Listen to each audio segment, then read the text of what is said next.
Alastair was a man who built empires out of ideas and steel. When he met Vivian, he felt he had finally found the crown jewel to his success. She was radiant, a woman of sharp wit and effortless elegance who seemed to see the soul beneath his expensive suits. He fell in love with her laughter, believing it was a sound that could fill the hollow spaces of his vast modern home. Their life together was a parade of curated experiences. They lived in a house of glass and geometric precision, a structure that mirrored Alastair's orderly mind. Vivian moved through the rooms like a queen, her every desire met with the swipe of a card. Alastair found joy in providing for her, mistaking her delight in the gifts for a devotion to the giver. As the years passed, Alastair's work demanded more of his spirit. He would return home exhausted, craving the warmth of a partner, only to find Vivian preoccupied with the next gala or the next renovation. He began to notice that her eyes only truly sparkled when he spoke of new acquisitions, and dimmed whenever he spoke of his personal weariness. Test the foundations of his marriage. Alastair sat Vivian down one evening in their cold, beautiful kitchen. He told her a crafted lie, that a series of bad investments had put their fortune at risk. He spoke of downsizing, of leaving the glass house for a simpler life where they could focus solely on each other. The mask Vivian had worn for years didn't just slip, it shattered. The warmth he thought he saw in her eyes was replaced by a calculating frost. She didn't offer a hand to hold or words of reassurance.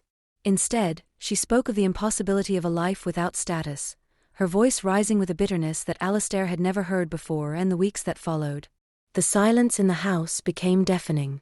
Alastair watched Vivian from across their vast living spaces, seeing her now not as his partner, but as a tenant who had lost interest in the property.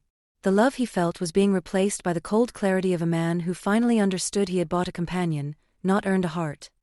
The confrontation finally came in the heart of their home. Vivian demanded to know the exact state of the finances, her words sharp and transactional. Alastair realized then that there was no us to save. She wasn't fighting for their future, she was auditing her exit strategy. The woman he loved was a phantom of his own making. The divorce was as clinical as the house they lived in.